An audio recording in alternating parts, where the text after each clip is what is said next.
Hey guys, I might look a little bit different today. I'm rocking a new haircut, new hair color. What do you guys think? Click the thumbs up button if you think it looks awesome. If not, then just like save your shitty comments to yourself, I guess. So today's going to be a story time video about the worst flight ever.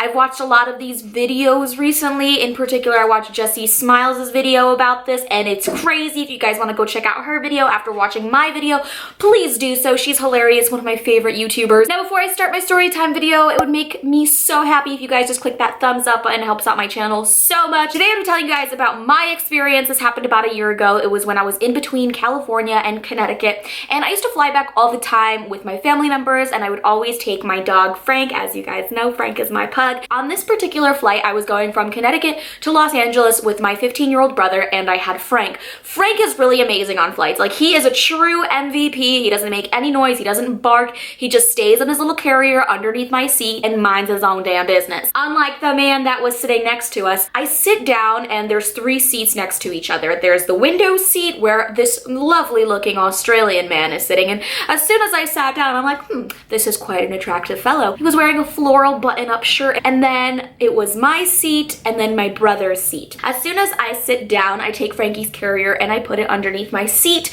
and the Australian fellow looks over at me and he's like, "What's that?" I don't know how to do an Australian accent, so don't judge me. "Oh, it's my dog Frank." And I'm not expecting any kind of problems to happen because, I mean, it's Frank. Who doesn't love Frank? Everybody loves Frank. Turns out I somehow ended up sitting next to the one person in the fucking universe who doesn't like Frank. And I see the look on his face and he's just like, "Oh, no, no, no, no, no." And I'm just like, what? What's wrong with you? Like, my doggy's in the carrier. He's underneath the seat. Like, everything's fine. He's like, "Oh, I'm sorry. I don't think I can sit next to you. I'm allergic to dogs and I need to be moved." And as soon as he says that, he raises his hand up at the stewardess that's walking down the row, and the stewardess stops and he's like, "Excuse me, ma'am, but how are the dogs allowed on the flight?" He literally said this. He literally said these words, and I'm just sitting there like... And then she's like, "Yes, sir, there's dogs allowed on all of our flights." And he's like, "Well, I've never heard of this before." And I'm still sitting there like...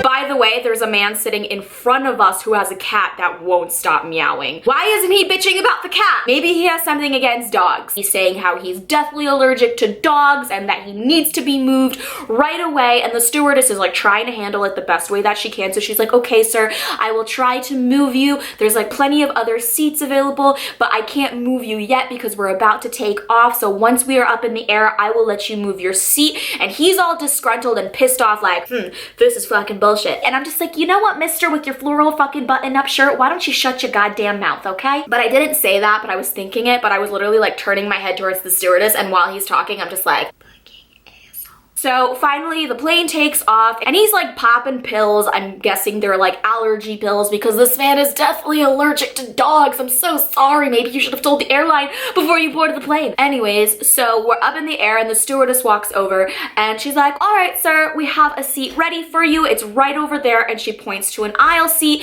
and he's like, "No, no, no, no, no. I need a window seat." And I'm just like, dude, make up your mind. Do you want to die from my dog or do you want to sit in an aisle seat? So she's like, "All right, sir, I'll try to find you a window seat." So another 20 minutes goes by, and this is like the most awkward thing ever because not only am I terrified of flying and I'm having an anxiety attack because this flight is so bumpy, but I'm also sitting next to this total douchebag. Like, if we die in this airplane, I'm gonna die right next to this asshole who doesn't even like my dog. So finally she comes back and she's like, "All right, sir, we found you a window seat." And he's like, "Okay, well, where is it?" She points to the back of the plane. It's in the last row, and then he makes this smug look and he's like, "You know what? I took my allergy pills. I think I'll be okay." And I just look over at him like, you just caused all of this drama. You just made this stewardess lady like try to find you a seat, and now you're saying, "Oh, it's not a big deal. You'll stay right next to me because you don't want to move yo floral button-up ass to the back of the plane." You're dead to me. So I figured the best way to remedy the situation is to just not sit next to the floral button-up man, but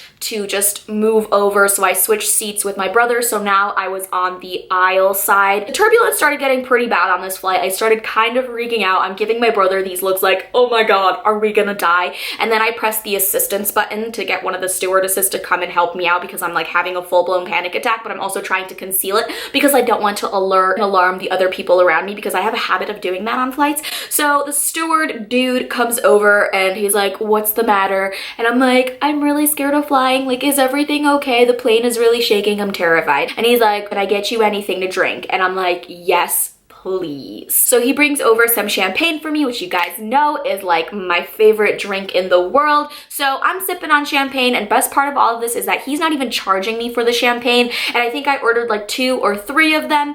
And then at one point I have my glass of champagne sitting on my tray, and one other man that was also working on the flight walks right past my tray, jumps into it, and my champagne spills not just all over me, but also all over the ground and also all over Frank's carrier. So now I am drenched in champagne, and the guy working on the flight that just walked by, not the guy that served me the champagne, a different guy, he just looks at me and he just gives me this weird look, and then he just keeps on walking, and I'm just like, you just spilled champagne all over me and my dog in his carrier. First of all, you didn't even apologize, and second of all, you didn't even offer me another champagne. I don't know what's worse. So I take the blanket that I have on me and I start to like wipe myself off, and I'm like trying to wipe my dog who is now drenched with champagne, and I press the assistance button again, and then the other dude who was giving me the free champagne walks over, and I'm just like, I don't know, like if the other guy knows what happened, but like he like bumped into my tray and spilled champagne all over me and my dog. And he's like, oh, I'm so sorry.